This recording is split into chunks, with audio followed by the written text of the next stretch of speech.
নমস্কার, good morning. আজ সরস্বতী পুজো, সকলকে জানাই সরস্বতী পুজোর অনেক অনেক শুভেচ্ছা। মা সরস্বতী সকলকে সুবুদ্ধি দিক, এই প্রার্থনা করি। সকাল সকাল এখন আমরা ছাদে চলে এসেছি, দেখি ছাদ থেকে কি কি পাওয়া যায়। প্রথমেই মায়ের জন্য কুল তুললাম, আর অনেকগুলো কুল হয়েছে এবছর। তারপর লেবু গাছটিতে এই বছরই প্রথম লেবু ধরেছে।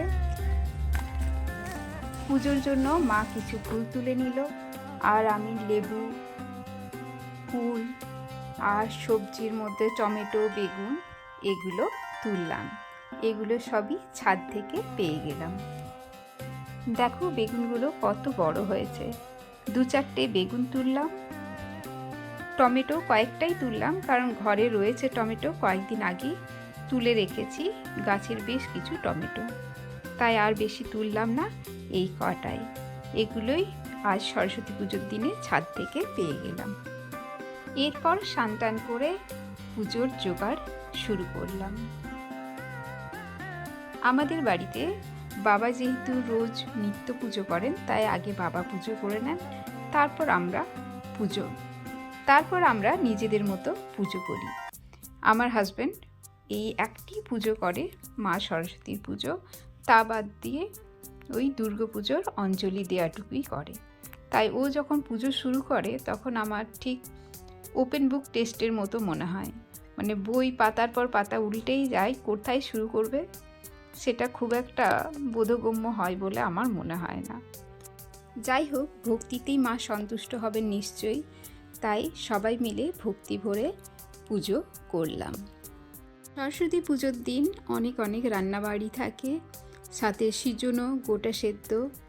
আমাদের আজকে রান্না করে কালকে খাওয়ার নিয়ম রয়েছে। মোটামুটি সারাদিনই রান্নাবাড়ি চলতে থাকে। তো কিছু রান্না করে আমরা বেরিয়ে পড়লাম ঠাকুর দেখতে। এই বছরই প্রথম এত বড় প্যান্ডেলে সরস্বতী পুজো দেখলাম। প্রতি বছরই দেখতে বেরোই আশেপাশে, সেখানে ছোট ছোট বাচ্চারা ছোট ছোট প্যান্ডেল করে ঠাকুর বানায়, ঠাকুর পুজো করে। এই বছরই প্রথম এত বড় প্যান্ডেলের মধ্যে থিম পুজোর মতো সরস্বতী পুজো দেখতে পেলাম।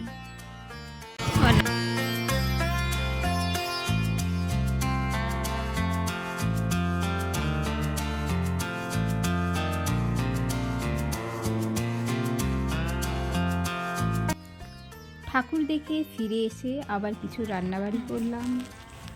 তারপর পরের দিন দধিকর্মার দিন সকাল সকাল দধিকর্মার পুজোর জোগাড় যন্ত্রী করে দিলাম। দধিকর্মার পুজোর দিনও দুই ভাইয়ে সুন্দর করে অঞ্জলি দিল।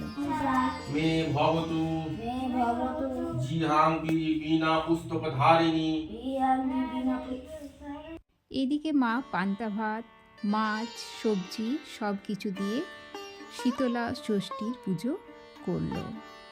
আর দধিকর্মার দিন এই প্রসাদটি থাকে সবার খুবই পছন্দের। তাই আজকের ভিডিওটি কেমন লাগলো জানিও। Thank you.